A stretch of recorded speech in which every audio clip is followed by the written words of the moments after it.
جس طرح میرے بھائی ظفر علی خان نے کہا کہ ہمارے بدلنے سے پہلے ہماری مراد دے دیں،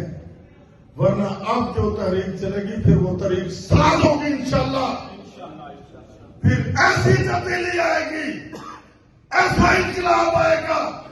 کہ یہ لوٹنے والے، یہ بے ایمان سیاستدان، بے ایمان بیوروکریٹ ہو، سب پاکستان کے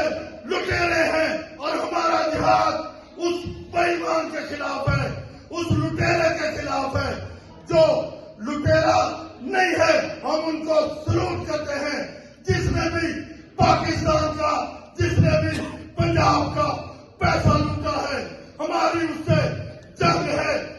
ہے، اور یہ جنگ جاری رہے گی اس وقت تک جب تک ہماری مراد نہیں مل جاتی، کیا ہماری رگوں میں یہ حلالی خون دوڑ رہا ہے، کیا ہم شہید ہو جائیں گے،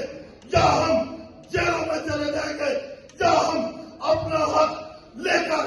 واپس آئیں گے، انشاءاللہ لے کے رہیں گے اپنا حق، لے کے رہیں گے اپنا حق۔ تو ان کی لگا لو